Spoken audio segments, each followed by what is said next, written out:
All right, three, two, one. Hello, Culture Matters. I need you to stop what you're doing. If you're driving, you can do whatever the hell you want, but buckle up. If you're not buckled up, follow the precautions. There's the reason there's a law. Law is a consequence of culture. We can get into that today. It's like congealed culture, not old jelly in your fridge that's been in there too long. Culture is congealed jelly. You better buckle up. If you haven't listened to our last episode, I'll tell you what that is in a moment. I'll tell you the guest is in a moment. But before I do that, here's a quote that I picked just for this episode. Something we cannot see protects us from something we do not understand. The thing we cannot see is culture in its intrapsychic or internal manifestation. The thing we do not understand is the chaos that gave rise to culture. If the structure of culture is disrupted, chaos returns. We will do anything to defend ourselves against that return. Dr. Jordan B. Peterson, Preface to Maps of Meaning. This is a second part series of a conversation I've been having with our guest, who's a friend of the Culture Matters podcast. They've been on the show many times. They are a master at what they do. They are a student of life. They are a friend to the Culture Matters podcast, a leader. Vinnie Candelore Jr. is back to talk with me today. If you haven't listened to part one, which actually, as of this recording, isn't out yet, I don't know what we're calling it yet, but when you see it, you'll know it. Just type in Vinnie Candelore. I believe it's Candelore, Vinnie Candelore on the Culture Matters podcast, and you'll see all of his episodes. We'll just watch all of his episodes, and you'll see part one. We're exploring an idea together that you got to buckle up and you want to be a part of. So, Vinnie, thanks for coming on the Culture Matters podcast. He's with One Team Media and has amazing work. If you're watching this on YouTube right now, you can actually see an extension of who he is as a human being reflected in this art that's on my wall in my office that we talked about last episode. There's another one right next to me to my right, and many more in the future. Thanks for coming back to the Culture Matters podcast. We were on a roll before we hit record. We're like, oh well, shit, we just got to record, right? That was Yeah. you. Thanks for the accountability. No, yeah, I feel like in those conversations, I do that a lot on shows where like the magic's in like the discovery of the information, not like the like reiteration of it. You know what I mean? Because then it's like a manufactured like, whoa, no, I never heard that thought before because you want the audience to be as blown away as you are. But in like the moment, you were actually blown away by that information or that revelation that hit you. And then you go, oh man, like we need to do it's like that joke where it's like, dude, we should do a podcast. Like people are like, oh, everybody says we should do a podcast, but you should because like the reason why you're saying that is because there was actually something special. Problem is they try to manufacture it when they sit down and do the podcast and it doesn't connect because it's not real. It's not coming from real discovery. It's coming from a an idea. Now, if you talk about it in that sense where it's like, hey, we had an idea and we want to talk about that further, then it's authentic. But trying to manufacture, I've done that before and it pains me. And I know that every time I talk to you, that happens. And so I was like, dude, we should just from now on just hit record as soon as we get on this call because I appreciate those moments with you. Can we just commoditize this, repackage it, and just make as much as we possibly can off of the genuine people that are listening, thinking we're something we're actually not? Wait, say that again. I don't think I tracked it. This is why we should do this before the podcast, Jay. No, Because this is exactly why I wanted to. Yeah, no, I think we should forget all the authenticity, forget the discovery. Let's just put on a package show. this up, Yeah. be someone else, Oh yeah. give the people what they want, what Yeah. they think they want, based on who they think we are that we're not. Yeah. Let's just do that. And let's do that for 50 years. And then Yeah. we can retire. Dude, That that sounds like No wonder people want to get rid of the country. No wonder they want to just overthrow the culture. No Yeah. wonder, no wonder there's a divide in our world because that sounds like bullshit to me, bro. Yeah. I love what you just said about discovery. I'm being satirical about the other shit. Like, Yeah, no. obviously, I don't want to commoditize. I'd working. I'd be if I wanted to commoditize myself, I'd be working at Starbucks, going to college, trying to get my degree in cultural anthropology. Mhm. Oh, that's exactly it, man. And sorry if my computer just dinged. I don't know if that was me or you, but No, I mean that just because it just dinged, it undermines my thesis of commoditizing this and giving the people what they think they want based on who they think we are that we're not. And so we better just just actually just be who we really are and ding away. all right, sounds good. Let's throw the paint at the wall and see what happens. I I'm do want to know, what was it that you had? So, okay, why did you pick up 30 Days of Thought, and what have you gotten from your thoughts? Because I'm going through it again myself for the third time. My thoughts today on my thoughts then, like my thoughts on my thoughts. And I'm yeah, thinking, so who the hell was that guy? uh yeah. I actually started writing notes based off the first sentence. And then after writing the notes, which you can see on the page here, like freeze frame. I don't know if you can see it on my resolution here on my MacBook. I can see a lot of writing. It's like, So first thought that I wrote down is I'm a terrible listener and I'm a fake person for not reading this sooner. And then I spiraled out of that and I thought I need to write down the like reason why I had that thought. And so then I made a side note over here of why I had this thought. And then that threw me into another spiral of thought. I wrote all of this after the first sentence of the book, which is from the great abyss comes light, and out of the void of nothing presents something, whether good or evil.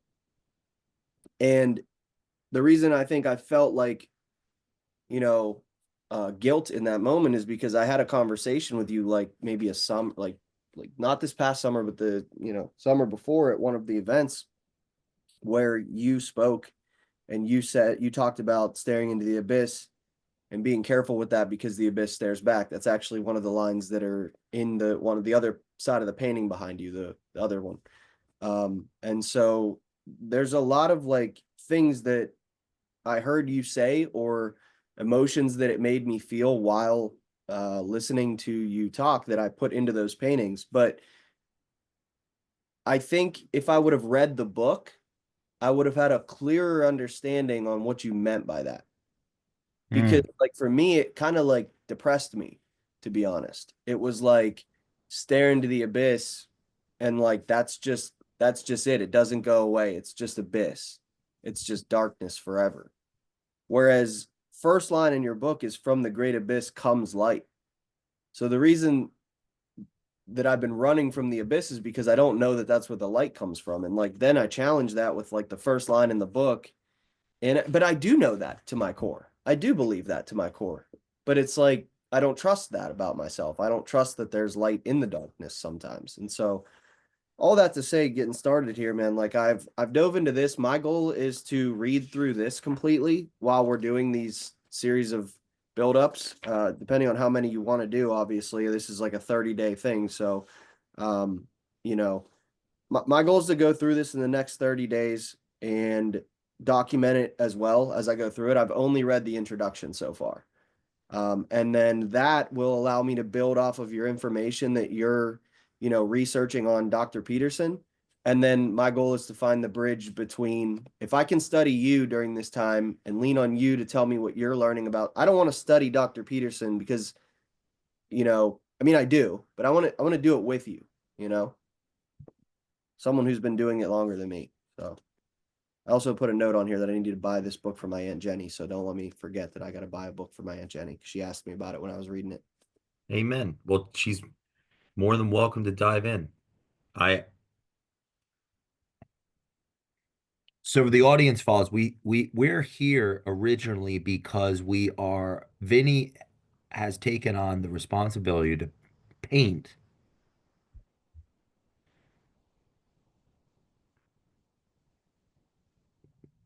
and help me with this, like to represent an idea on behalf of a community, on behalf of a culture, to pay homage to a teacher that has been instrumental indirectly. Um, and part of your thinking is that preparation, and that this is there's a lot of nuances for the audience, like preparation, due diligence, intention is an important is important to you in this task. Would you say that? Like, Yeah. I'm learning that the um the genius like that comes with your gifting is it really, really shines through in the idea part of like whatever that is. If it's a song, the genius doesn't come in the recording of the song usually, unless you've been present in something else, and then you channel that in your flow state. But if you don't have the knowledge, the wisdom, the experience of life, then you're just guessing on what someone else. It's to me showing up and doing a painting for somebody sometimes that I don't have any information on, is just doing a podcast of regurgitated information because I'm hoping that they like it. And I no artist wants to present a painting and have somebody, in a live setting go, "Oh, what's this?"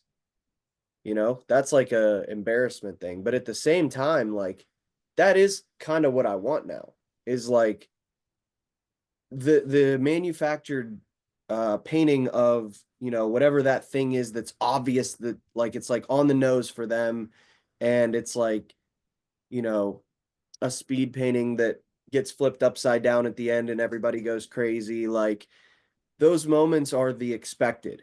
They used to be the unexpected, but now it's kind of the expected. And you're giving people what they want. And so with this style of painting where we're representing an idea, like you said, of not just like an idea, but like an original thought that comes through conversation, that comes through, I want a moment on the stage where Dr. Peterson feels loved when he sees that painting, or drawn to understand it more. And through that understanding, real connection is made between the person who's gifting and himself. Like I've obviously done a little bit of research, on him doing the last painting, things like that, of his philosophy on art. But the reason this is meaningful to me is because for those they don't know and they wouldn't know, because those that listen to the show, maybe this is their first time. Well, you're listening now. This show implicitly has been an expression of ideas that I've been molting through as a consequence of my life investment into trying to figure out what is culture, what is company culture, why does it matter, how do you create it, is it creatable, who influences it, who doesn't, who does that doesn't know they do, and who doesn't that think they do, yeah, who am I, why am I, where do I come from,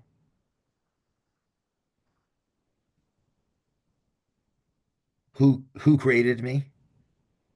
Those questions are important because unconsciously, I believe they drove me to have the revelation in circa 2014 in my company when, as a co-founder, I asked myself, what are our values? What do we stand for? What represents this that we're doing? How do I clarify that and codify it express it in words and meanings? And how do I share it with the team? And what if they don't agree or like it? And actually going through that process, doing it,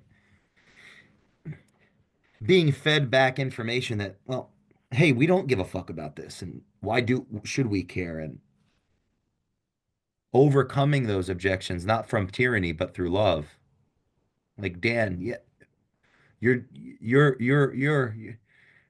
I'll never forget the meeting, like when I introduced the values and Dan raised his hand. He's like, this is fucking stupid.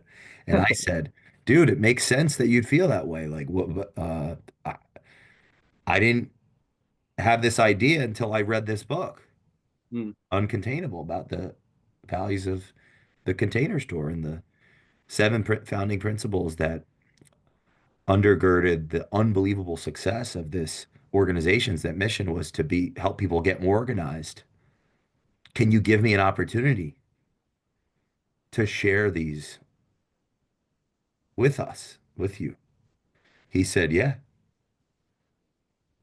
And in the fall pursuing meetings, he ended up being one of the, we're still connected to this day on Facebook, one of the protagonists of that story. That people don't know, like I haven't talked about this for years. This is not something regularly I speak about on the show. Going back to my original point,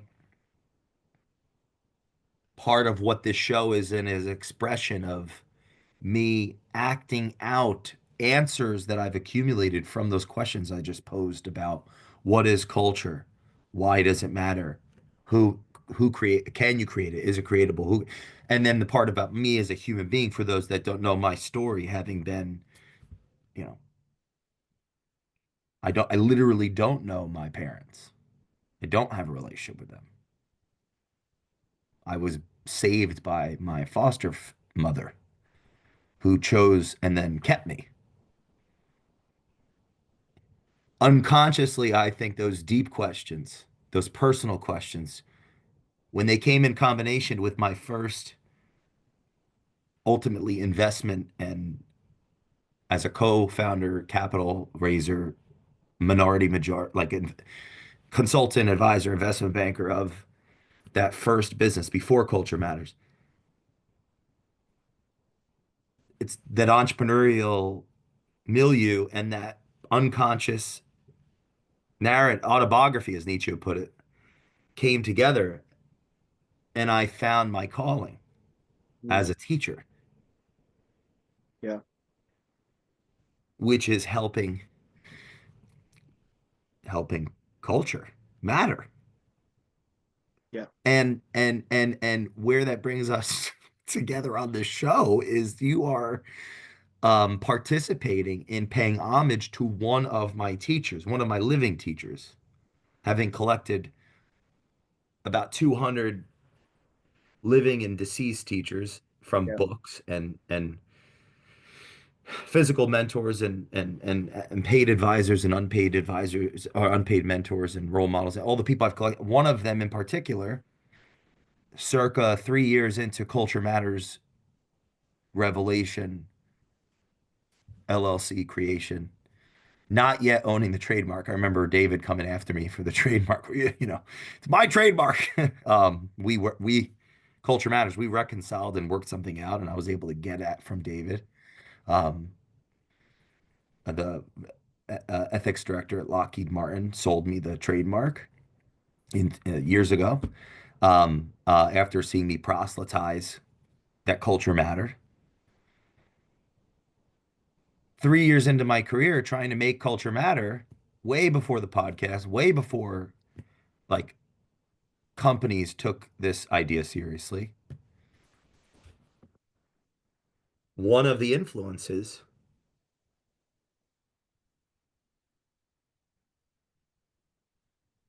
was Dr. Peterson's work and influences that he led me to,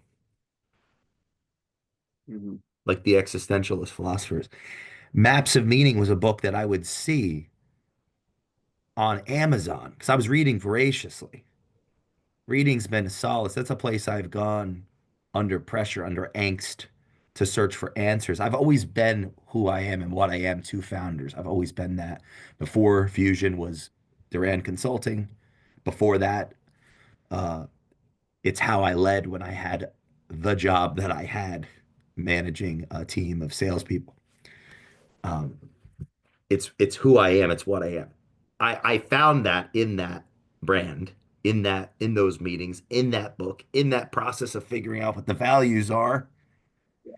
And years later, Peterson's work and his example would be one of those. And so for the audience that would have absolutely zero idea, this show has been me expressing one of the lessons of culture, primarily listening to hear what is unsaid. Like the listening. This show is a meditation for me to Mhm. prepare, to the purpose of the show, to uncover the genius of our guest. The goal to make curiosity cool. Hundreds of interviews. Yeah. Because listening is a component of culture, listening is a component of leadership, listening is something that I did not do enough of. Yeah. So in 30 days of those, read to think, write to develop, and speak to let go. There wasn't, when that book was written, there wasn't even a listening to hear what is unsaid. That came from me realizing how poor of a listener I was from when I started having people on the show. The shows in the beginning, before the show, were just like this, where it's like, I just met you. We don't even have a relationship. And I'm just so excited about my thoughts, wanting to be helpful. I haven't asked you anything because I didn't know yet that I wasn't a leader. Dude. I just had influence and I had control. And so the reason I want the audience to know why the hell we're meeting on this specific context, because we'll meet on many and they'll be confused. After all of these years of building this organization through helping multiple organizations grow, like it worked, we did it. Now we're in the thick of it. You can't, I have been blessed with the opportunity to honor this teacher in person by interviewing them in 2025 in June. Um, Dr. Jordan B. Peterson, and I've been preparing for months. And to honor this teacher who has no idea that I've been a student from afar and participated in my students' glory. And I want to glorify him by doing the best job I can to have the best conversation for that audience. Mhm. And part of honoring that person is to, we talk about the CEO manual on the show, relationships. I have a relationship with you. We have a relationship with you, resources. We can provide a resource to recognize his genius that has affected the purpose of the show, it impacted this calling. Um, here's a aesthetic representation of this relationship that we've had. Mhm. You as one of my teachers here. This means something. The amount of time and energy and investment that's been put into that studying that work. One of my advisors, Alan Weiss, who's not been on the show yet, but he's got a commitment to come on 60 times for each book that he's written. We've talked about it, and he's agreed to it. Um, he says, and I love this: go deep with five authors. Mhm. Read everything they write. So he's one of my authors. Behind this computer is like half of his books, like literally like they're all just on my windowsill. Like I have them right there so I can read them, Yeah. you know. Those are all just some of his books on in my, in professional services. Genius guy. Go deep on five authors. So I have more than five authors, but that's been a great heuristic. Is like for me, it's Peterson, Weiss, Kierkegaard, Nietzsche, um, Popper. I mean, I got to slow down because then I'll start saying there's too many. But definitely those four that I just said. Those are like real. Those are off. Those are four people We're Yeah. so we're here to do a painting, basically. If we could have just said that, right? Like, oh, I guess that's the commercial thing for the listener that just wants the ego stuff and to like say that, or like the commercialized bullshit. It's like we could have just said at the beginning, interviewing an infamous, famous person, depending how you look at it, very big for the career, will lead to tremendous financial opportunities. It will help a lot of people that don't get it, that haven't gotten it, get it. Right? Like we could just, oh yeah, all this. We could have just said, oh, there's an interview and we're going to do a painting so that your career can evolve and so can mine. It's fucking more than that. Way It more. is so, it's hard to actually articulate the emotion behind the fact Yeah. when you get to learn from heroes, Yeah. Do you know why this? Sorry, keep going. Keep going. put their work in action, Mm-hmm. Mm-hmm. see the fruit.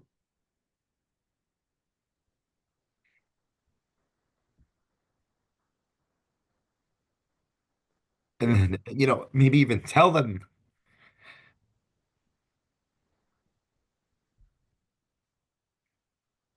This. And for me, like to think big, how many millions of students and people that don't have, it's so much bigger than us, don't have access to information.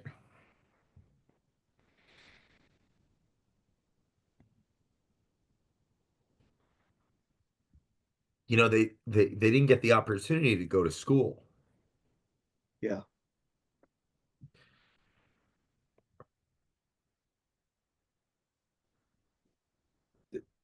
This is why this means a lot to me.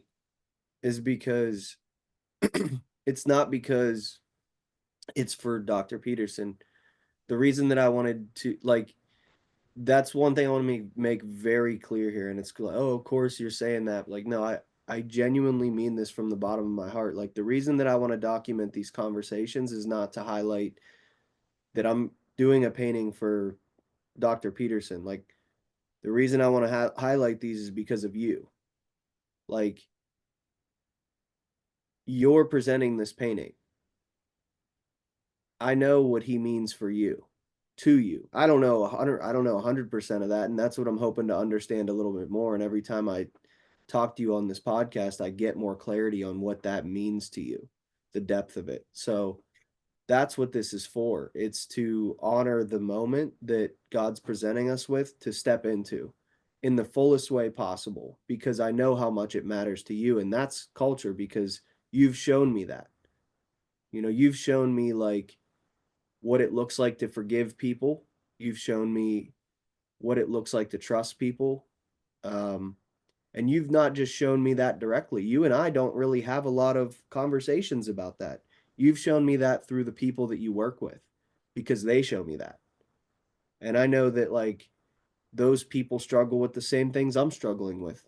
And so if they are leaning on you for advice and guidance and, you know, um, processing of thoughts and really just culture, and I'm a recipient of that culture.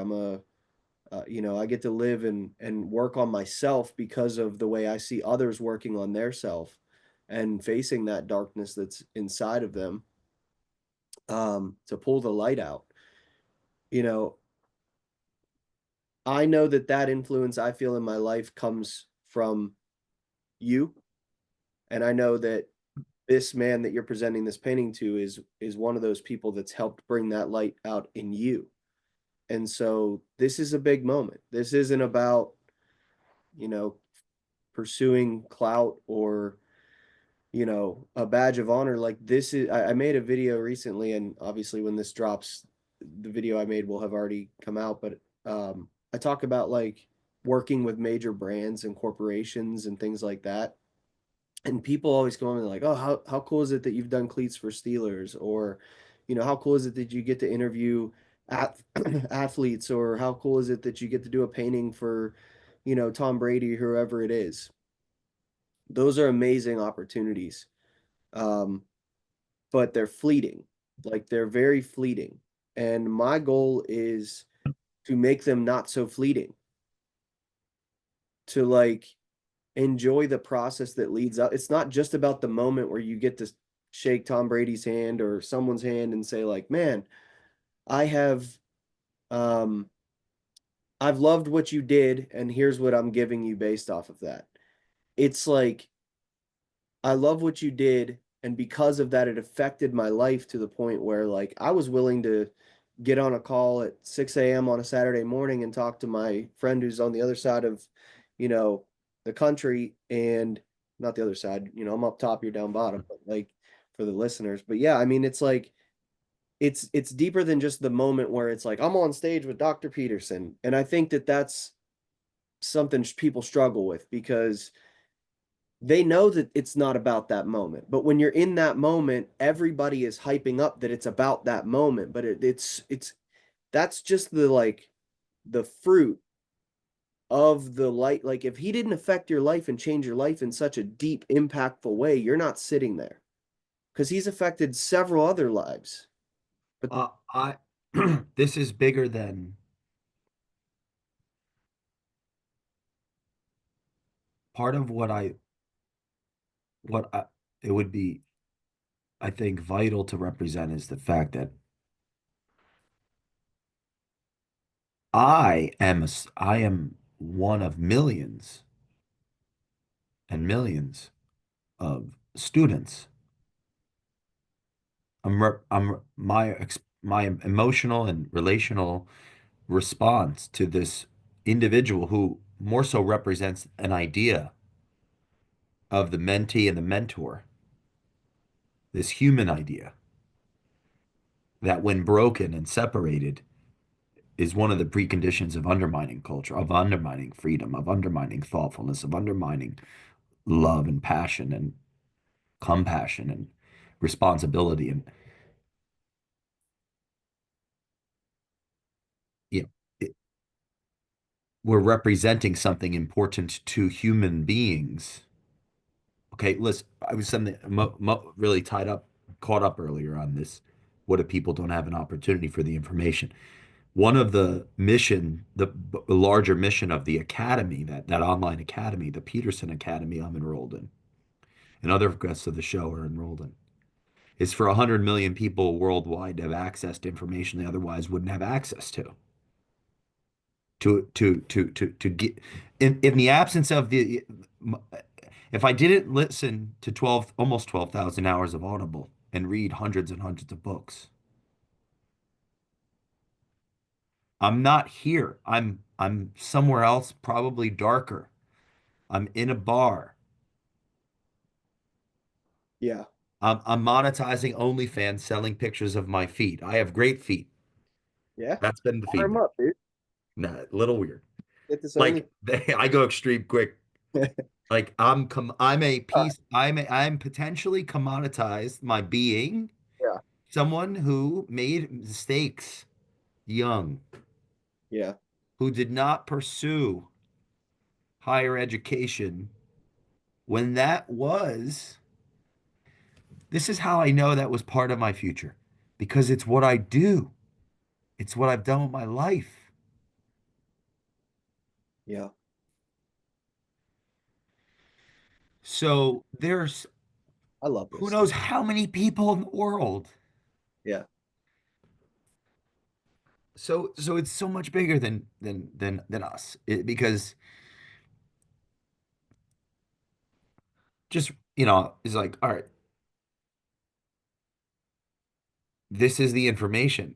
In the absence of the availability of the information, what do you have? Things get stuck in a vacuum. Look, on a tangible level, like with businesses, it's hard. That's part of the reason business is hard, is as it grows, the information can get stuck. It doesn't go from top to bottom in hmm, a clean line. yeah, it gets, and it has to flow. The plumbing has to flow. The vision has to flow. The communication has to flow. Or too much shit gets stuck in the pipe breaks. And now shit's on everyone and everyone's blaming. That 100%. is an inevitability in a business. Yeah. And part of my job is to unclap and like make sure the piping is the architectural plans, and like that's part of the role of being a advisor consultant. It because success undermines itself. And part of how one does that, you have to know, you have to be informed, like be an informed person. So Mhm. this is, and I'm going totally in a direction No, of business, this is but like we're here because this process is a representation of like leadership without preparation has less meaning. So this individual, this teacher, has been instrumental in this show's existence, in my development, yeah. and we're not just looking to honor and recognize them. I'd like to represent what this relationship, this indirect relationship, because that's to me super powerful, that we don't have to, we live in a world today because of the internet. Somebody could listen to this, never meet me, and then, or you, and completely have the information to change their circumstances of their life based on their desire to act it out. Mhm. Like where imagine they're in some country, they don't have, they don't, fuck, we could be living across the street from the church we never walk into, the college we never walk into, Yeah. and people are, right? You have a homeless person, they don't even have a name anymore. Mm. They don't have a culture. That's why they're homeless. So I'm walking to I'm walking into myself, into my representation of my personality, the construct of my that I'm, maintaining psychological homeostasis, my career. I'm walking to work, and I'm passing homeless people, those that lack a name and lack a home and lack an ability for me to recognize them for their value in the system. And we're all homeless in some degree at that. And uh,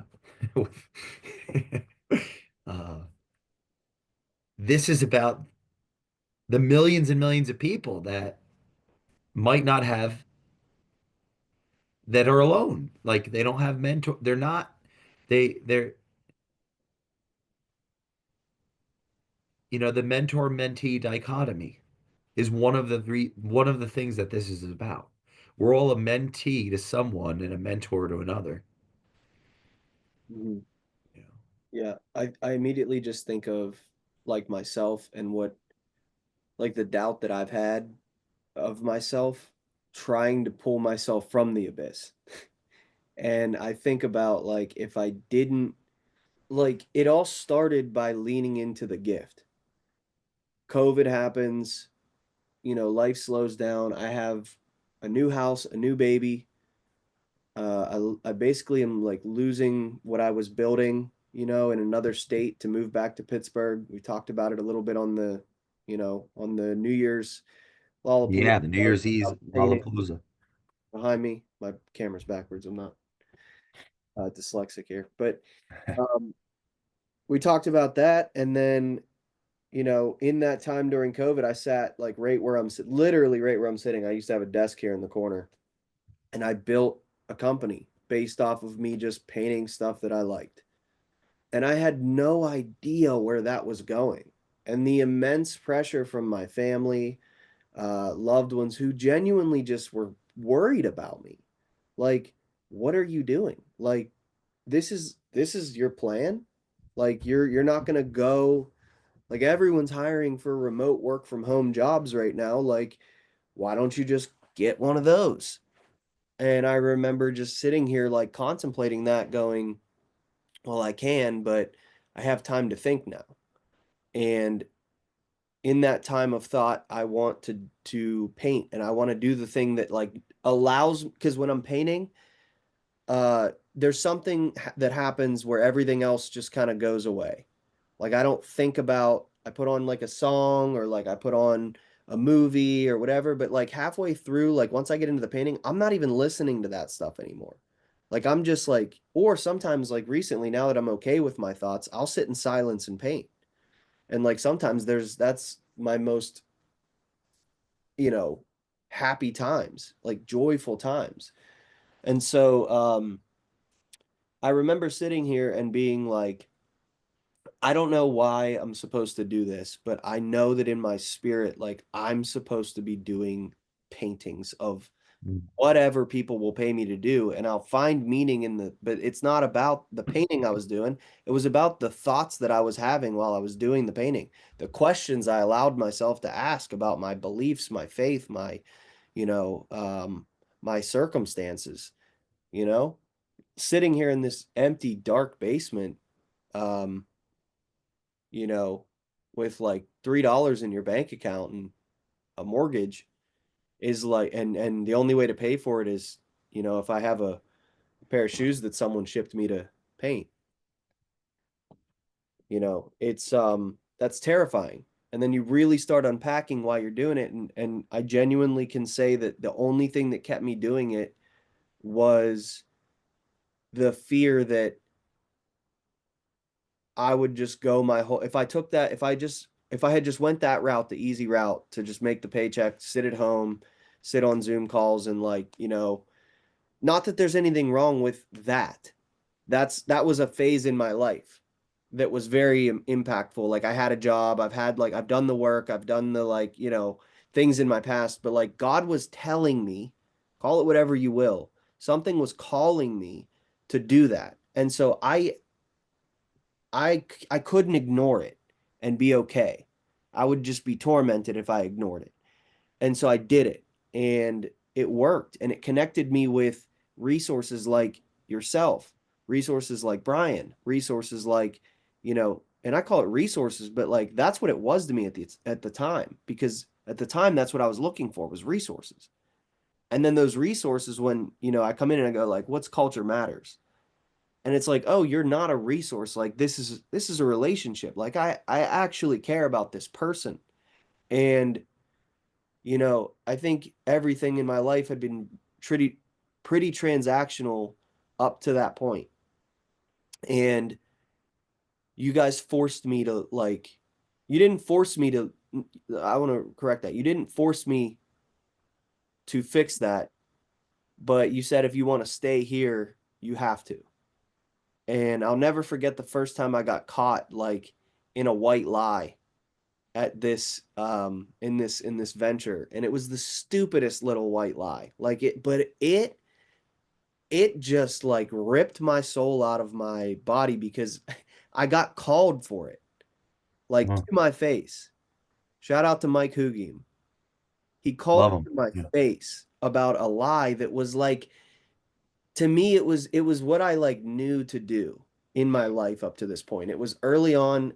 I'll just tell the story if it's okay, but like Please, yeah. I was supposed to do, like he had this like little drawing for his son. It was Ollie, and it was something I can remember the name, and it was like a drawing he made in his like elementary or uh yeah, drawing from the elementary class.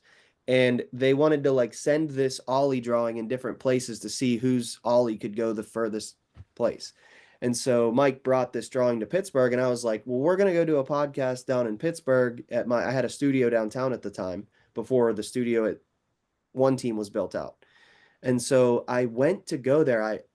I forgot the picture on my desk. And so I felt terrible, but I knew I had to go back to the studio later that day. So I would get a picture of the Ollie at the studio when I went back, and I would bring it back to him the next day with the photo. So when I go back, you know, he asked me like, "Hey, how did it go?" Knowing that he saw me. He walked into my office earlier in that day and he saw it on my desk. So he was like asking me like, how did it go? Did you get a picture of Ollie? And I said, oh yeah, it went great. I'll send you the picture later today. And like he was like, oh, well, that's weird because I noticed that it's on your desk. So, and it like, even though it was like in my head, I was just like, but it was because I wasn't present. I was just like, yeah, I'm Mm. gonna get this picture. I'm gonna like say like I missed the details of, oh, you know what? Hey, I'm so sorry. I forgot it on my desk and I have to go back later today. I'll get that photo for you later today. My apologies. I know I told you I'd take it during the podcast, but I will at least get back there and take it. And I'm sure he would have been like, dude, great, thanks. But like, because I'm wrestling with all the other times in my head where I've been forgetful, all the other times where I'm like, I'm trying to prove that like, in a new environment that I'm usually a transactional piece to a culture like that. I'm trying to prove that like I'm not forgetful. I would never forget that. Like of course I'm like I'm responsible. And so like out of me trying to protect myself and prove my worth and prove my value and prove that like all these things, I tell like a white lie by just omitting details, not lying. But I remember in that moment he said like you're are you lying to me? And it like it was like a knife through my chest because I come from a place where when you lie or you tell a white lie and someone knows you're lying, we sweep that under the rug and we don't talk about that anymore. Mm. So like let's just like, hey, I know you're lying, but like I'm not going to confront you on that because I don't want to deal with that. So like let's just like not talk about, let's just put that in a room and close the door and let that stay in the dark. And then the next time that happens, I think about how many dark rooms I have that I'm like, oh, I'm a terrible person. And then I act differently. And so all of that to say, man, like I started painting in my basement and I had no knowledge of this kind of way of thinking when I did that, but I leaned into my intuition that I had to lean into my gift and it led to my healing of understanding that my healing was up here. And so that's a byproduct of you living out.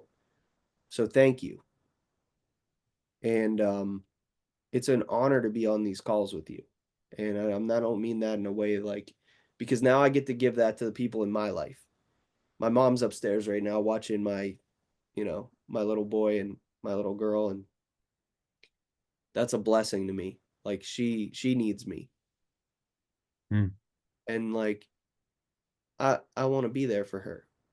I want to do things that, I want to take her places she's never seen. I want to, I want to not to flex and be like I think people sometimes talk about like, oh, I bought my mom a car and like it's about them, more than anything. And yeah, it is somewhat about me. That's okay too, right? Like I think it's okay to like celebrate the things that you can do for others, but if it's about patting yourself on the back more than it's about um what it does for them, and I don't want to just buy my mom a car. I want to pay off her car so she doesn't have to work and figure out how to pay for her car. And then in that time where she's not working, she could think and she can heal and she can do the things that call her, that gift her, that allow her to heal. I just want space and time to be able to help my family and my friends heal. And I know that I have the clarity of thought and like I've lit up every I'm at the place now where like if I see a light room, a dark room, I'm lighting it up. Like I don't have a fear of what's in there anymore because like I've lit up enough dark rooms to know that like it gets really scary when you open the door because you don't know. There might be something really nasty on the inside, but like if you light it up, usually you have the power to like help whatever that is.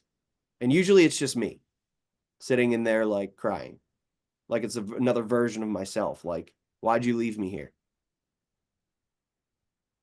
And so it's more than a painting, right? Or then you said, I go to the extreme, like I go to the extreme too, and I'm like, maybe none of this matters at all. So like, like maybe it's just a painting on a stage.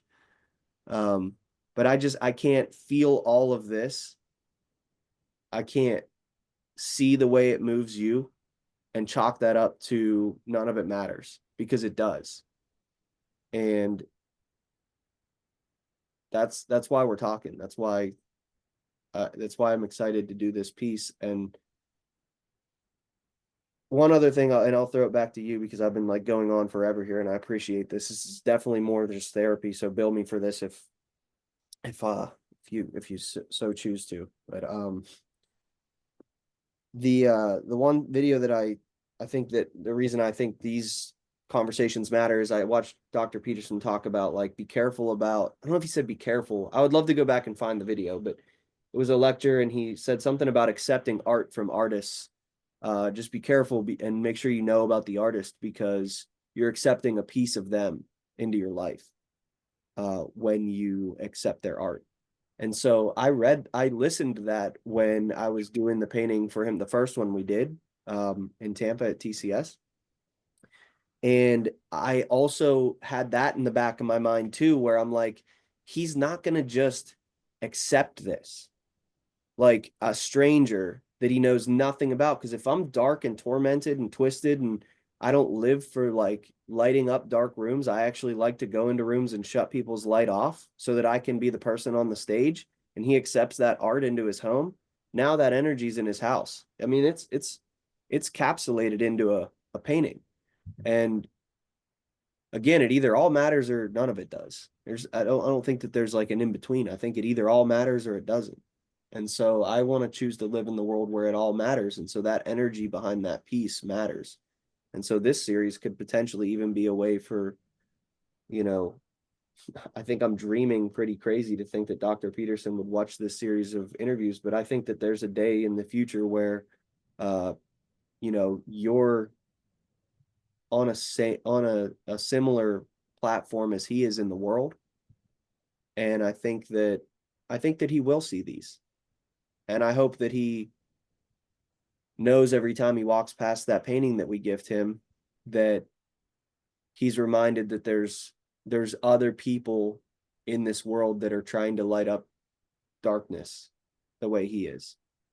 Um, so it doesn't matter if it's a painting of a bridge or a painting of you know, a loved one of his, or maybe one of his favorite like leaders in history, or something that's one of his, like it's trying to encapsulate his vision of the future. Like whatever we decide or land on for this piece, I want him to know that like there are people that are being, their lives are being changed by the work that he does. That's the goal. I want to acknowledge you for sharing that story.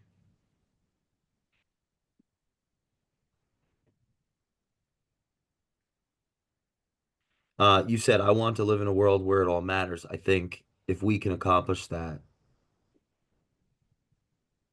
I think that um, your desire, like, yeah, I want to live in a world where it all matters. Having, I believe Dr. Peterson would approve that message. I think that's what he's trying to signify, having studied. I do want to commission a painting at some point for Mike Hukim. Shout out to amazing leader and man. And I'd like to call it "Are You Lying to Me?" and Mm. put it in his bathroom when he takes a shit in the morning, like Game of Thrones, where the little midget man shot his dad because he was a dick tyrant. I love it. I just like I want Yeah. because that right there. If anyone has not heard, Mike has been on the show. Type in his name, Hoogheem, I believe. I Mhm. hope I spelled that right. I think He's you been did. on the show.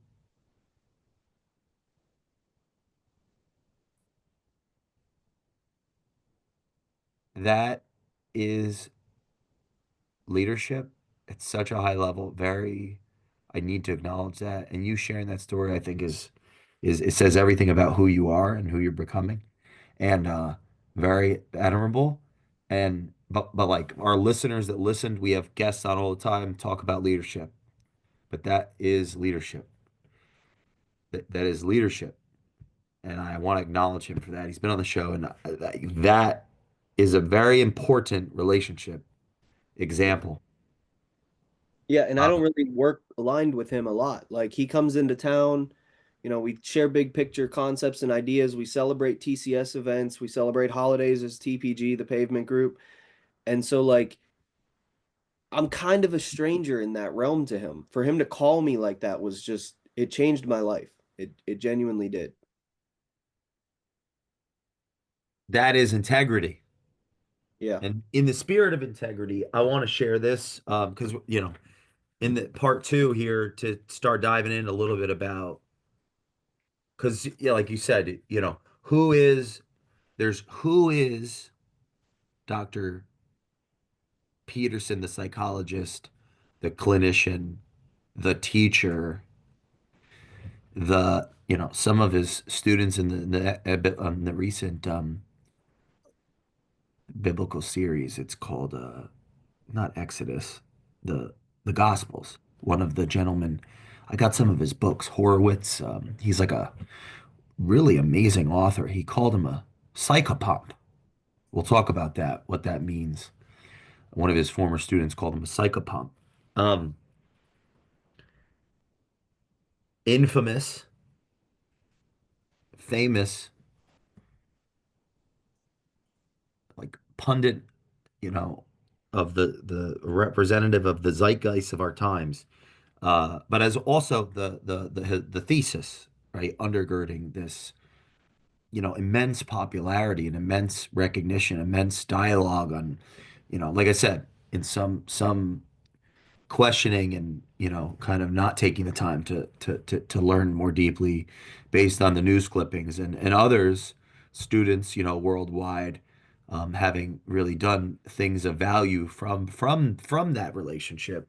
We're going to talk about the topics and the thesis and the general cultural conflicts. I have later today, for example, a regular Nathan Merrill. We're going to be talking about some of Kierkegaard's work. And he's come on quite a few times to talk about the bigger cultural conflicts of our society and where Dr. Peterson falls in there. But I want to read this something. So, and there was a couple like, there's what I interpret the maps phase, and I think it's like, and then the ages are like they're not exact, but it's like rough estimates. Like there's the pre-maps phase, maps phase. I say post maps, and then there's like the infamy, the fame. Before that, there's I call it like I don't have a clever name for this, but it's like the anti-hero phase even before the maps phase because people that do know of Dr. Peterson's work may not be familiar with that he actually was that's part of what he talks about in the beginning of Maps of Meaning, like a representative of the ideas that he fights against today. So like when he in his adolescence, he was much more, let's just, make a simple, like more left leaning as opposed to center right leaning. Yeah. And that's not an argument. Yeah, so like there was a great shift in his adolescence that he talks about in the beginning of Maps of Meaning. Having so there's different phases. And what is the maps? The reason maps is an important text, I think, for someone interested in culture is because it's somebody that's been, as he talked about at the recent top contractor school event, 15 years writing this. I don't even look at it as a book. I look at it as a like a long lecture. It's or a couple books. It's more than a book. It's his thesis. Like, or it's like it's a working theory. This maps of meaning book. 15 years. Imagine spending 15 years. Even that in itself is inspiring to invest 15 years on something, 3 hours a day, working it out, teaching. So that's like early 20s, late 30s, I believe, time range of writing this book. Maybe a little bit, maybe late 20s, Hmm. early 40s when it was fit. I mean, it came out in 99, I believe. So he would have been If you, I think he's probably born in 60, 40, 25, 63 probably, or 62. But so like that book, I want to read an excerpt from the book. So there's like the Maps of Meaning book has played such a huge role in all the things that like are more popularized. The 12 rules for life, the 12 more rules for like 12 more rules for life, the antidote to chaos, I think. Um, or antidote to suffering, it's the subtext. Um, those came from a Quora post like that. You ever heard of Quora? Mm. What's It's where that? people they share they ask questions and then they get answers from participants that are actively involved in this medium, Quora, and you can vote answers up. Mm. And he was like very involved in that for a while, for some time, Okay. and did a lot of answers. And like one of them got voted up so much, and it was this rules for life. There was more than 12, more than 24. It was like 40 something. Wow. And it got voted up. And so a publisher reached out and was like, this could be a book. So it's like the one book was written over many years because it taught a course that we can watch. I've watched a bunch of times on YouTube, Maps of Meaning. Anyone that's listening, Vinny, I'm gonna send you these. Like, Mm. I would watch these. They're very helpful courses that were at colleges. Yeah. There's even YouTubes of him teaching as an adjunct at Harvard, like when he's our age, teaching this Maps of Meaning course. So Yeah. this is decades long of teaching. It's, writing to think through this, or reading to get information, writing to think through it, teaching it to follow. And that's where, right, all that repetition, all that training Yeah. in I put it phase five, the infamy phase, the fame phase, the psychopomp phase. That's because of the thousands of hours of studying a topic, studying tyranny, studying totalitarianism, studying evil, Mm. reading constantly, r writing, working this idea out, Mhm. teaching students, being an early adopter in a sense to the online, the YouTube stuff, like having that out there, and then eventually it being picked up. I mean, from an entrepreneurial perspective, us entrepreneurs that listen to these shows or that do our businesses and we have customers and we work in our company. This takes years. I've been on YouTube for I've been on YouTube for like 10 years almost, and no one gives a fuck still. Not true, bro. Not true. Mm-mm. Light up that room because they do, and I do. And if you say Oh, thank nobody, you. and like there was a time in Dr. Peterson's life where no, he probably had that same feeling, and I know that for sure. And so I'm just, it's why I don't take it lightly to get to do this with you because I know that you're going to be on that platform someday. I know you will. Not because you step on people to get there, but because you shine the brightest and people can't look away from people who shine bright. Like they light up the shit in people that they don't want to see. And so like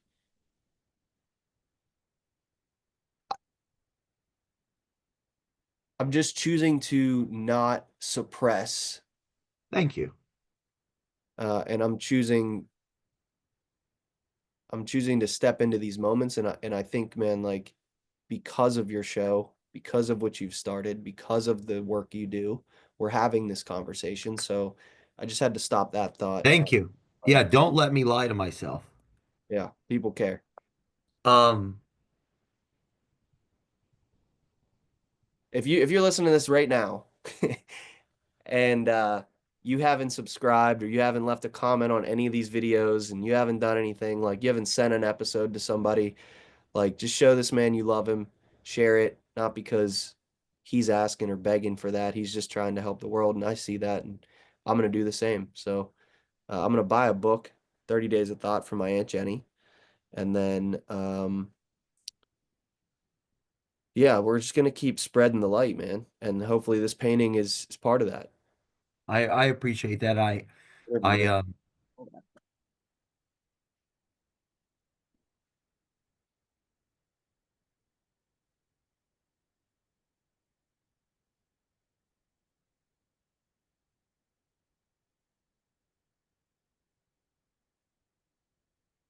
I think that if the audience is working on something that they are passionate that they're passionate about, I hope our example with this is to show preparation, intention, purpose, stick-to-itiveness.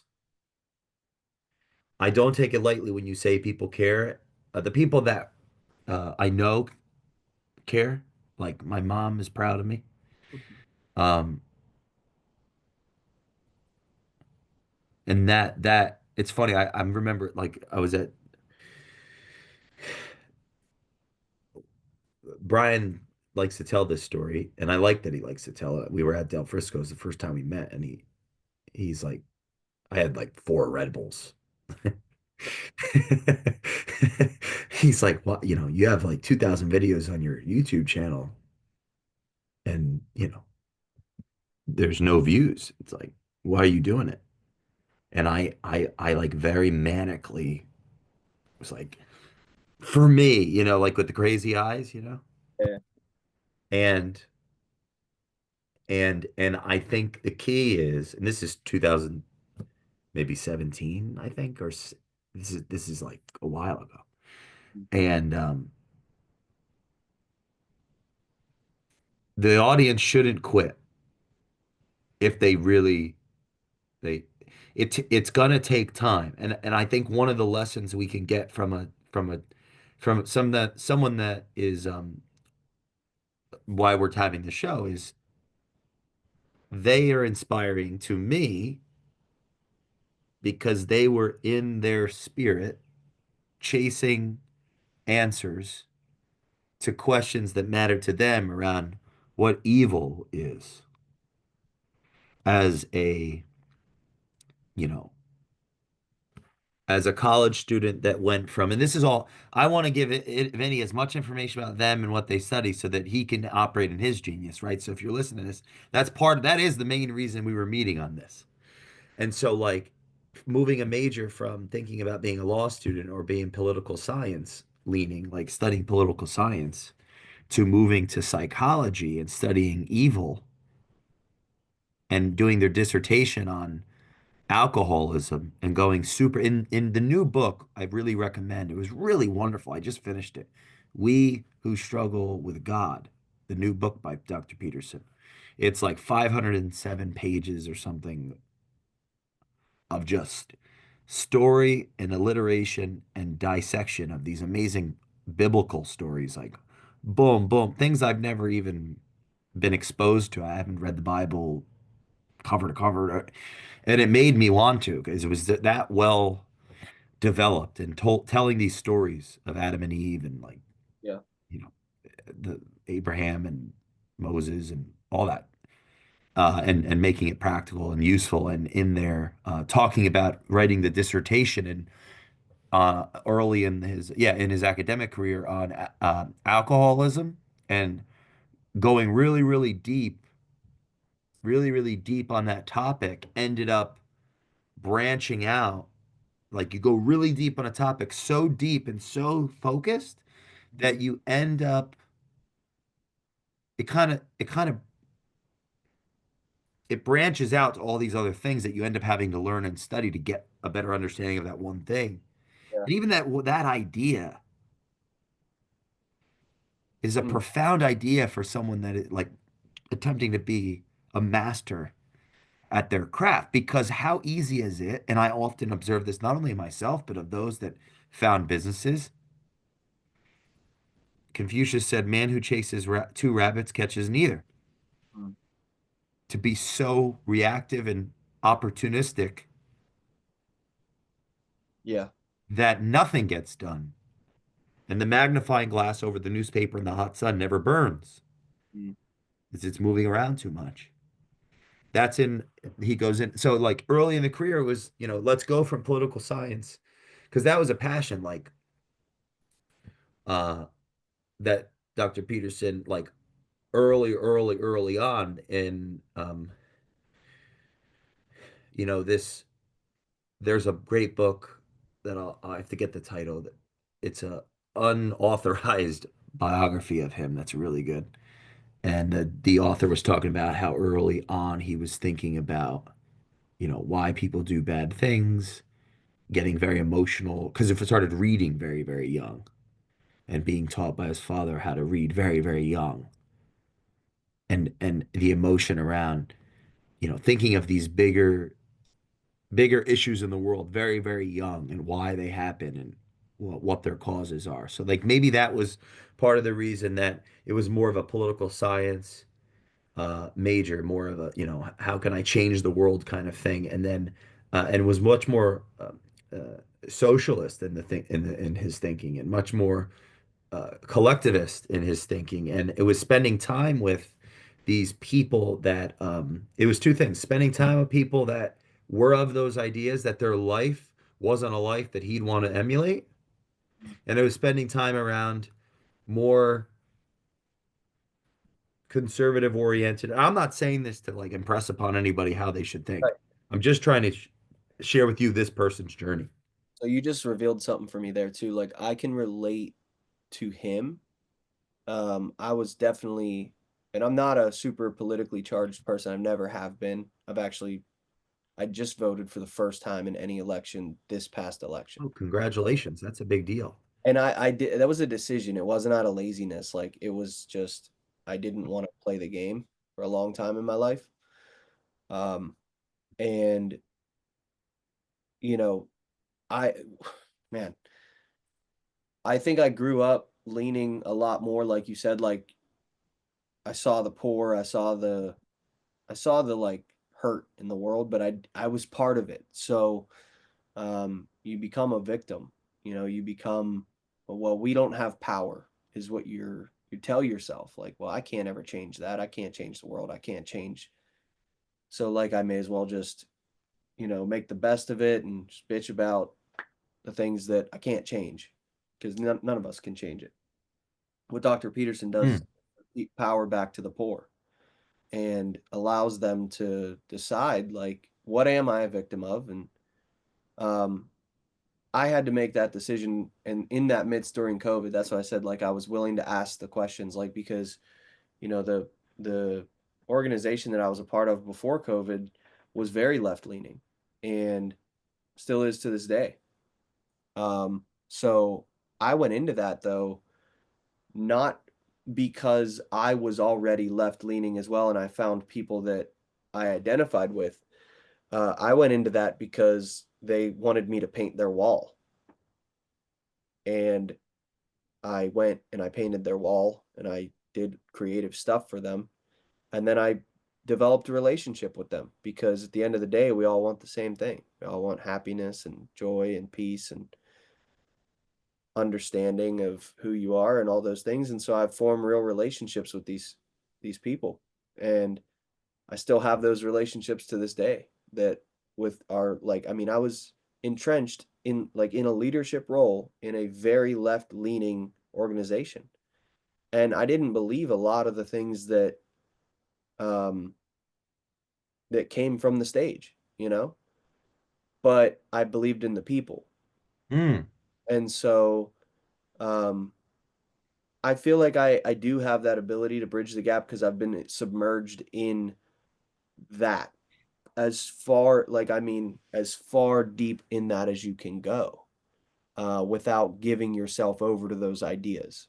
Being in those rooms where somebody that's right leaning wouldn't even be welcomed into because just being in that room is already enough to make them bat heads. I came in as a neutral party and I've seen it on both sides. And I see that at the end of the day, I actually don't want anything other than to be me and like continue to work on myself, because as I do that, I find the commonalities of the person who's marching for, Black Lives Matter and the person who's storming the Capitol. Like I actually can sit in a room with both of those people, maybe not at the same time, maybe at the same time. And I've actually done that. I've had those conversations with two people polar opposite thought and had like a unifying conversation. The truth is like the truth is the truth. And like eventually if you just decide to keep living in whatever you're living in and forgetting about the actual truth that sits in the middle of all of it, then like I'm just like, dude, eventually like you just got to go do that. If that's really what you want to do, like go do it.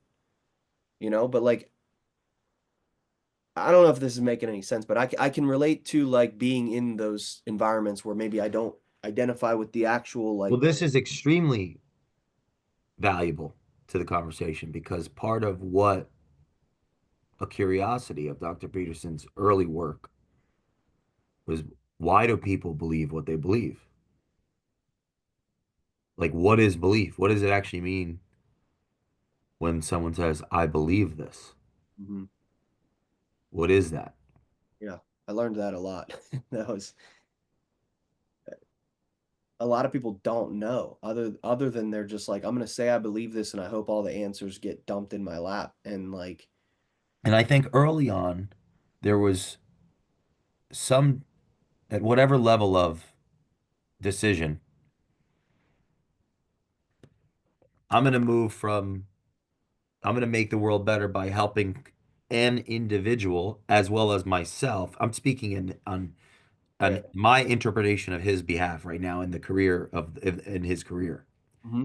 as a human, as an individual psychologist versus a like a political advisor or something, or a politician or something like that. Because what is a psychologist? What is a clinician? It's someone that helps an individual get the get themselves in order. Like Hmm. rule number 5 and 12 rules for life is rule 6 is put your house in perfect order before you criticize the world. Like so, yeah, it's put your house in perfect order because rule number 5 is if your ch do not let your children do things that make you dislike them. Rule 4 is compare yourself to who you were yesterday, not to who someone else is today. Rule 3 is make friends of those that want people that want the best for you.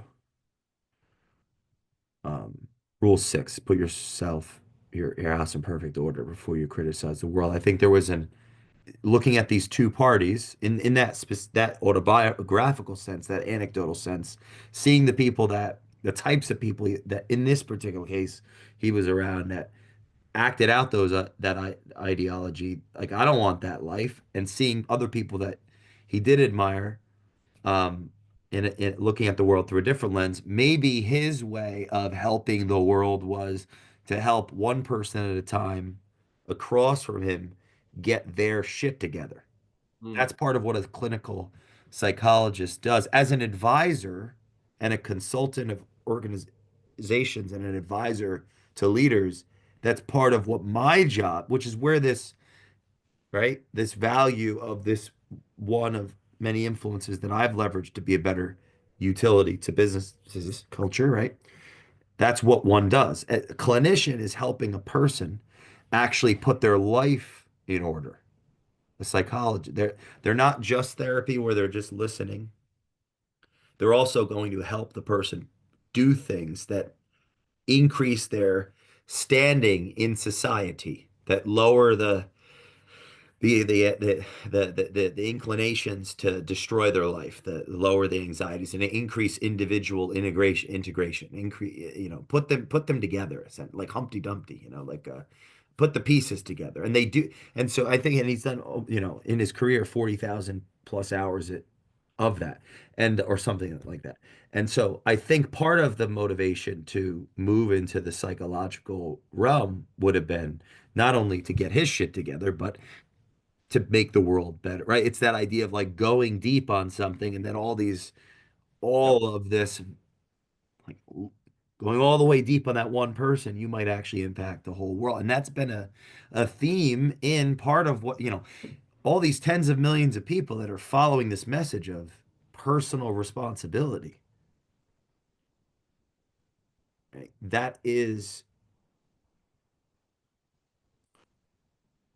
That message is modeled in the career. Mm. That's where I like the integrity of this teacher is, to go and study. Okay, so I'm going to try to figure out what belief is Mm. and why people do evil things. And I'm going to and spend 15 years writing about it before I publish, this in 1999. I found this textbook. Um, I saw it a bunch when I was looking for culture books to study early on in my career, starting Culture Matters and wanting to be a culture advisor, which is not something that exists. I made it up because I was trying to study culture and help businesses. Um, and I remember not buying this book many times because the price was so high, and I was like, that looks interesting, but and eventually I met Jenna, who was familiar with his work Wow. and was like, you should go into that. And that's where I eventually came to it. And so yeah, very and there was a lot of stylistic commonalities with Nietzsche's like inclination to write aphoristically and my own. That's the only way I was ever able to write was I don't consider myself a writer. I don't actually, I think I can improve deeply in it. Um, like I don't, but aphoristic, like 30 Days is written more aphoristically and like there's a lot of run-on sentences and you know, I'm not teaching a grammar course or something, although, that's why there's an editor. But that's more, if anyone that reads Pascal or Montaigne or Nietzsche, it's more aphoristically. And that was a coincidence. Um, 30 Days was already being, it all kind of, I came into this knowledge after that I was already on the mission and working on culture and that. And I remember vividly passing over the book. And I think, because for many years no one read or cared about this book. This is the real one that's like awesome to study for people that have only heard of 12 Rules. Mm. And Beyond Order, for example, is a much better book than 12 Rules because it's less reactively written and more Yeah. it's taking things to a higher level because it's less commercialized. And We Who Struggle with God is a much better book than Beyond Order. But like those books really are just components, very like components or more accessible. They're more accessible Yeah. their ingredients or like sides or yeah of this textbook, which is focusing on, you know, why do we believe what we believe and what is belief. And but I want to read this excerpt real quick. As we close part two here and lead in, I'm hoping three to go real deep on like the theories and some of Love these it. phases. It's kind of Yeah, like, I think we set the stage well. It's only taken 2 episodes, but yeah, we're almost like really, yeah. So okay, this is not even in the intro yet. This is in the preface. okay. Remember, I opened up the show last time too with a quote, right? Something we cannot say. And I love that quote so much because it really encapsulates Yeah. this whole thing Right. very well. It's very well thought through. It's almost Something we cannot see um, protects us from something we do not understand. So the culture thing, like culture is not on the balance sheet, but every person I have on the show says how it matters, whether they say it explicitly or like without saying it. Chris Davis, one of the board members of Berkshire Hathaway, like the Berkshire Hathaway, one of the most unbelievable companies in history, frankly. Founded by, well, it wasn't founded, it was bought by Warren Buffett, and then they evolved it into a holding company, and they, as in him and Charlie Munger and others. And Chris Davis is on the board. He's the only fund manager on the board. He's been on the board since 2021, not age 21. And he's unbelievable investor, his family of investors, third generation investor. He said how much culture mattered. It's all about culture. He's theology background, culture, culture, culture. They're all about culture. Everybody talks about how culture is important in business. That comes on the show. Yep. Now, is it just because, well, that's why they're on the show, so that's biased, right? Because well, maybe. But so just as a caveat for our audience, it is the Culture Matters podcast. Who's coming on to say fuck culture? I guess that we have to find those people. But They won't say it. They just won't mean it when they say it. I have to be open to so I can that maybe it doesn't. Maybe this is all for naught. But you know, um, something we cannot see protects us from something we do not understand. The culture, right? That the something we cannot see is culture. Now, the intrapsychic and internal manifestation, that's where whoa, what is that? That we could spend an hour unpacking what the heck that is, like from a Jungian standpoint and all these great thinkers. The the it, the thing we don't understand is the chaos that gave rise to culture. Whoa, we could spend an hour on that. That's what reading this or anyone listening to this, this is an investment of time. It'll lead you to many paths if you venture on it. But um, when the structure of culture is disrupted, chaos returns. We'll do anything to defend ourselves against that return. That's where say it's like when it all breaks down, what's the vision? Hmm. What do we stand for? Who's Yeah. the leader? Hmm. Who isn't? Yeah. What's real? What isn't?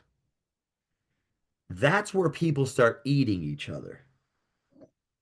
That's where the company loses its focus on the customer and only focuses on itself. Yes. That's where it loses against the competition. That's where it goes defunct. That's where its shareholders pay. That's where its people would rather go to another country to live. That's where people would like to start in their own country. That's where people would like to leave England and start the America, right? 17, the early 17, 18, late 18, oh my God, I can't even think. The late 1700s, yeah, 18 they so, 1776 we're gonna have a revolution. Yeah. When the structure of culture is disrupted, chaos returns. We will do anything to defend ourselves from that return. There's a argument he's in this pursuit to understand what belief is. It's like what is ideology and what is faith, and that becomes a much deeper. And it's like the journey of trying to answer these questions is what can build, I think, someone into somebody worth Yes. It's the process. fucking with. Okay, It's so the we'll do anything to protect ourselves, and so we will adapt. We'll join a cult. We'll become a part of a religious sect. We'll the Tutsis and the Hutus, they did a genocide in Africa. Like they started calling everyone cockroaches, the Third Reich. And that happened. Yeah, those camps were likely a component. Those camps were a component of what actually kept the Nazis on their war path, their mission, their vision, that they were doing what, like, they're all connected. And he's trying to so that quote it really we'll talk a bit about it in the next couple episodes. Like it encapsulates what is belief, or why do we believe what we believe. Yeah, what is belief? Actually, there's a great reading it yesterday. This is we need to know we need to know four things: what there is, what to do about what there is, that there is a difference between knowing what there is and knowing what to do about what there is, and what that difference is. I'll say it one more time. We please. need to know four things: what there is, what to do about what there is, Okay. that there is a difference between knowing what there is and knowing what to do about what there is, Hmm. and what that difference is. In Word. closing, the world can be validly, so as it, yeah. Actually, here's. I hope that I can bring those who read this book to the same conclusions without demanding any unreasonable suspension of critical judgment, accepting that necessarily to initially encounter and consider the arguments I present. These can be summarized as follows. The world can be validly construed as forum for action as well as a place of things. We describe the world as a place of things using the formal methods of science. The techniques of narrative, however, myth, literature, and drama portray the world as a forum for action. So he's drawing on mythology and theology and philosophy and neuroscience and psychology and history and anthropology and so on to bring to light the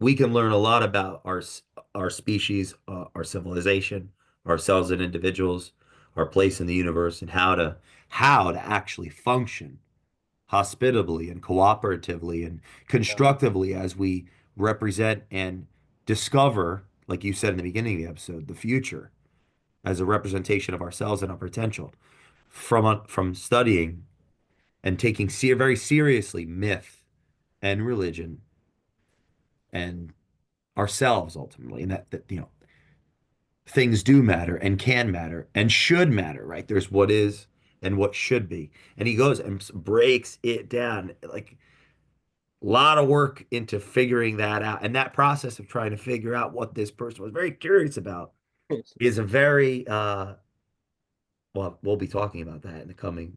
I'd like to read a little bit more. The two forms of representation have been unnecessarily set at odds because we have not yet formed a clear picture of their respective domains.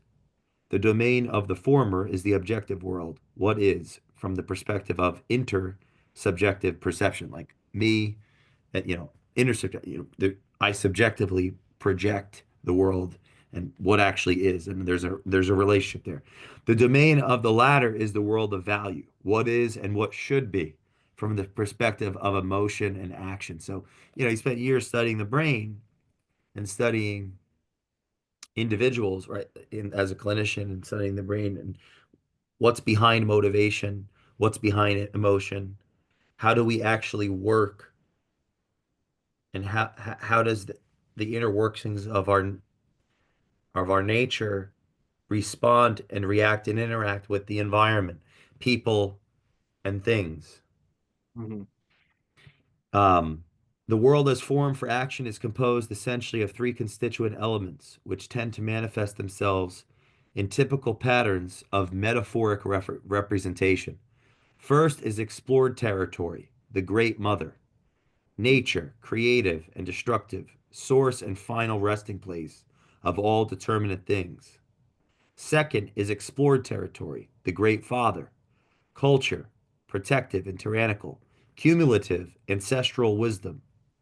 Third is the process that mediates between explored and unexplored territory, the divine son, the archetypal individual, creative, exploratory word, and vengeful adversary. Unexplored territory, the great mother. Explored territory, father. What is, what could be, what should be, the intermediary, the individual, the archetypal son. You're an individual. I'm an individual. Our listeners are individuals. We're the intermediary between between these two metaphors. What is and what could be. Like my current life. Right now, each of us has a current circumstance of our life. There are things there are things that we, there are things taking place in our life that we want to change. There, and there are things that are taking place in our life maybe we want to maintain. The unbearable present and what's possible in the future. There's also things in our life that we want to change that we convince ourselves that we don't. Mm. We could go deep, and Oh this yeah. text goes into all that. So, it ain't one more thing here. We are adapted to this world of divine characters, much as the objective world. The fact of this adaptation implies that the environment is in reality a forum for action as well as a place of things.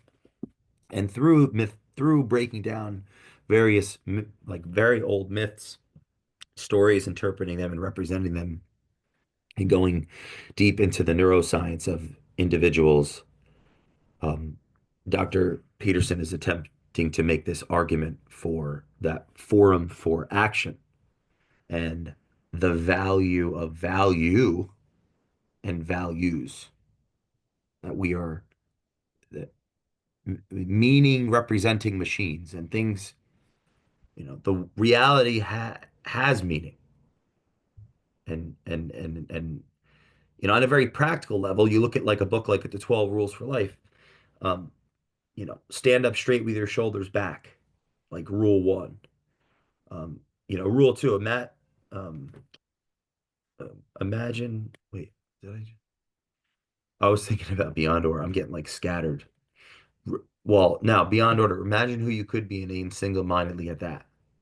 Hmm.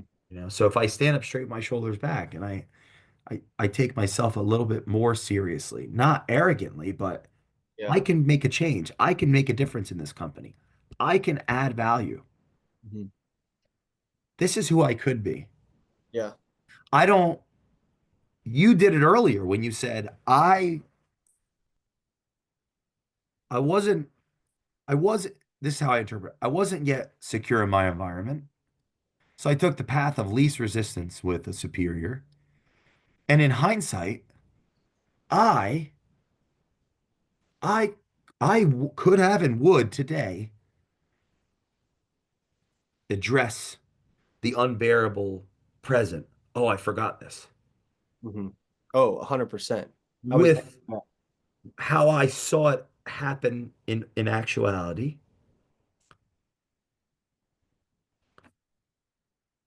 I would have addressed it straight on. yeah. I would have stood up my shoulders back. Because imagine who you could be and Hmm. aim single-mindedly at that. Hmm. Yeah. Michael, telling the truth as he saw it, make friends with those that want the best for you. Hmm. That's a friend. That's an ally. Rule four and Beyond Order. Notice that opportunity lurks where responsibility has been abdicated. You know, had he not done that, Hmm. that would have been an abdication of responsibility for the authority. Hmm. Yeah. Him doing that to the Yeah. willing participant, the ready student. If the student is ready, the master will appear. You can take the responsibility, not abdicate leadership. Yeah. Yeah. And that's, Part of what Peterson's arguing in this text and these books is when that doesn't happen, because in in chapter, I think it's chapter 11 in Beyond Order, which is do not let yourself become resentful, deceitful, and arrogant. He talks about the difference between lies of omission and lies of commission, mm, and how lies of omission,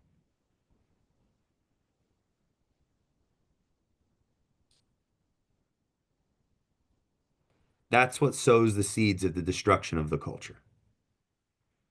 Because it's actually exactly what it's a component of our individuality, humans, mhm, to omit. And it's a component of power, it's a component of the system. And we actually gain strength when we lean into those omissions and be more direct. I'm like, there's a different that, and I actually just wrote something a bunch about this for a puzzle that omissions lead to commissions and commissions create omissions. And they actually create a death, like a spiral downward. Yes. Because the more one omit, like if let's say that you do something that I don't, let's say that Michael didn't say anything, but he thought it, he would have had to lie to himself not to say it. Yeah. So omitting creates self-deceit for Yeah. the And counterpart, which yeah. creates a false narrative, which leads to repression, which can lead to contempt, resentment, which will project in other contexts. Yeah. We can, yeah.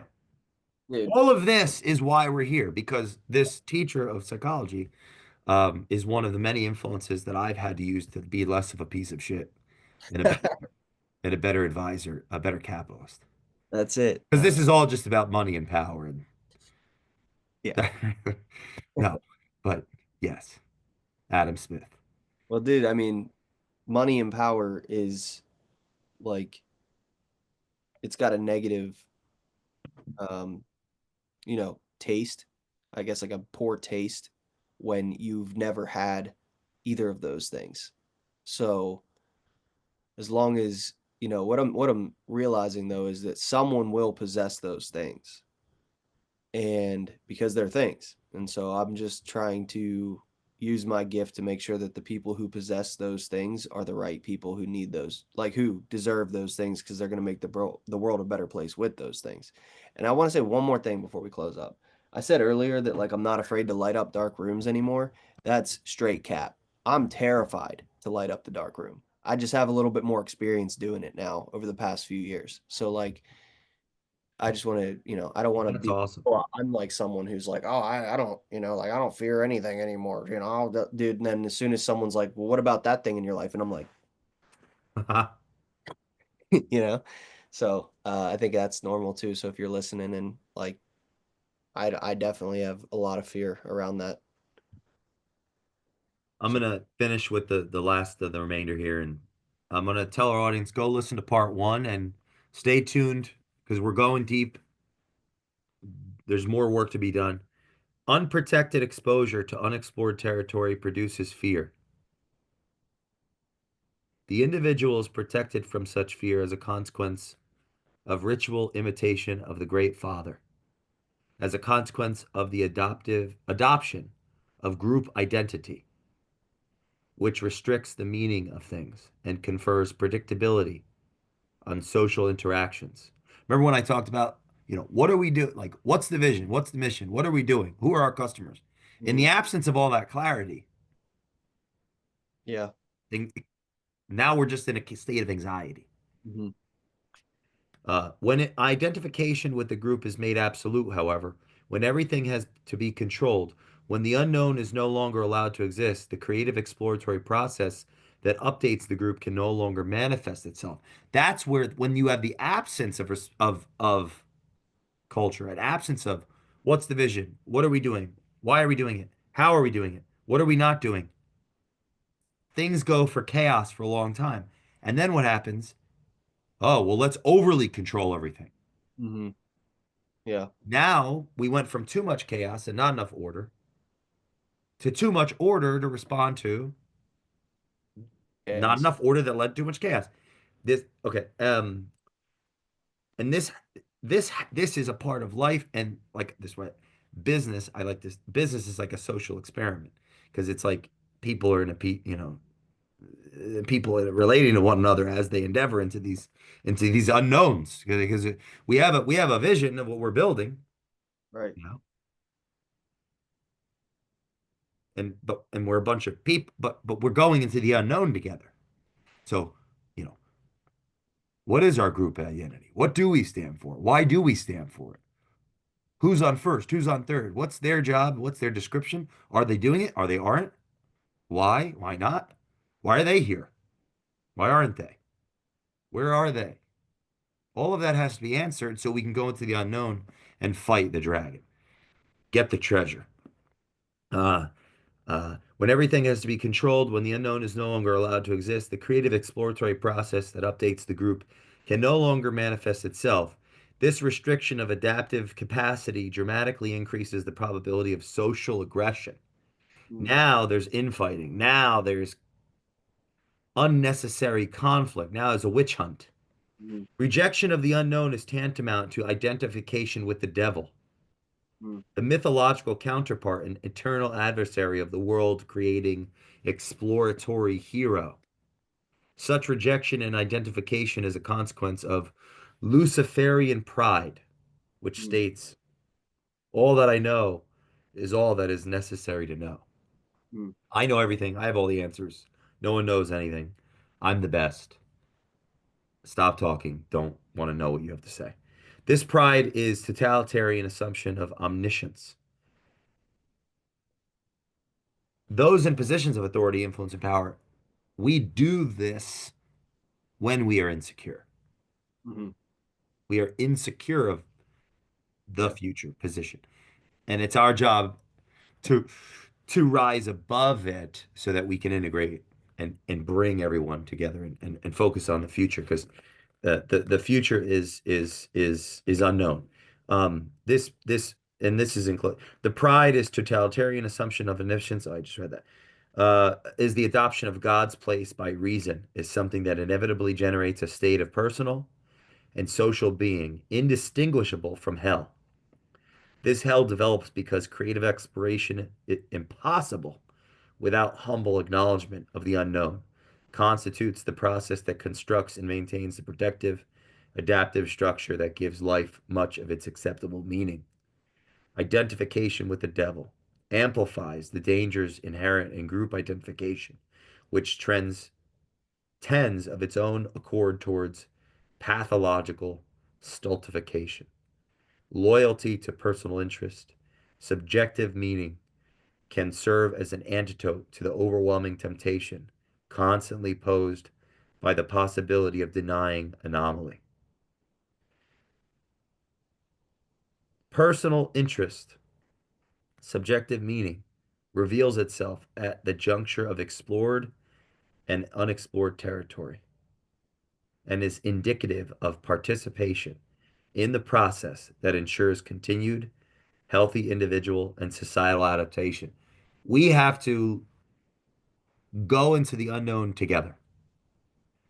For each of us at an individual level to be in a state of meaning as we face the unknown, as we face adversity, as we face the struggle of the journey. This is where you hear the adage like, it's the fall in love with the process, fall in love with the, like, if I take pride in my work, my job, part of the issue with our culture today is that people don't take pride in their job.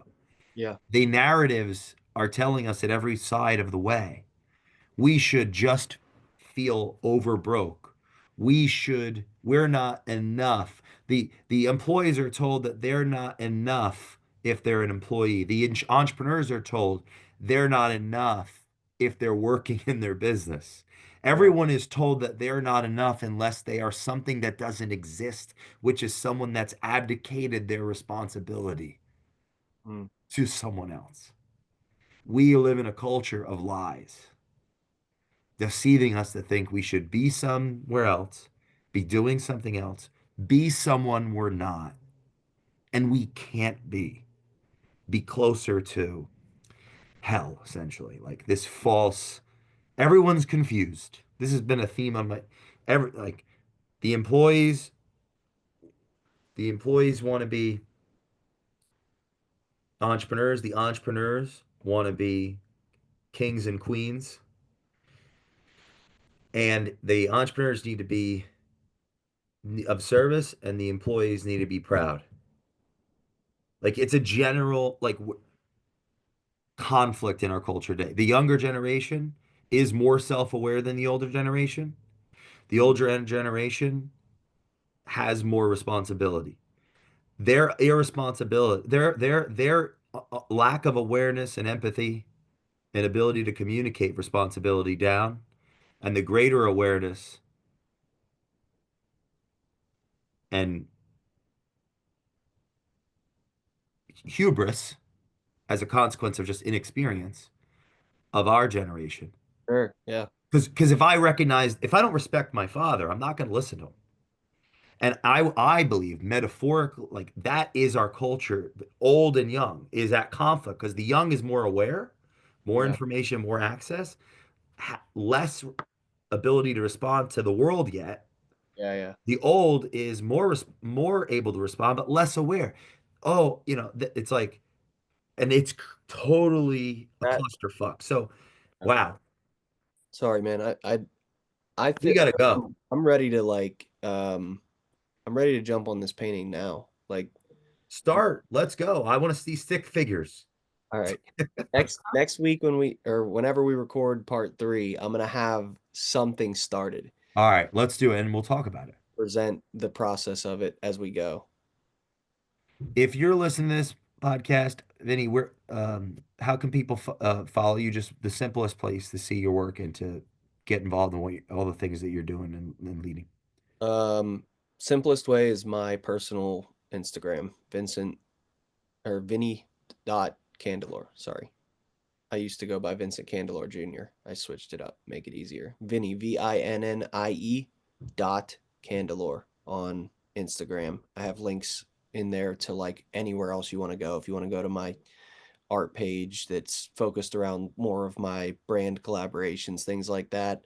If you want to go to my YouTube channel, or I have, some other playlists on my YouTube channel, like all the interviews that I've done with you, I have in a playlist on my Oh, personal awesome. YouTube channel. So like people can go back if it's easier, and then it takes them to your page to watch it, but it's just like it's on my channel. So Vinnie.Candelore on Instagram. Go check it out there. I'm hoping to really start sharing this side of my life now that I'm here and I see things the way that I do. So I'm like going through old archives and like, you know, digging up stuff in my life, and I'm excited for that. So, dude, I appreciate your time this morning. I don't want to take up much more. If you're listening to this, share this with somebody who gives a shit, There it is. and we will see you next time on the Culture Matters podcast.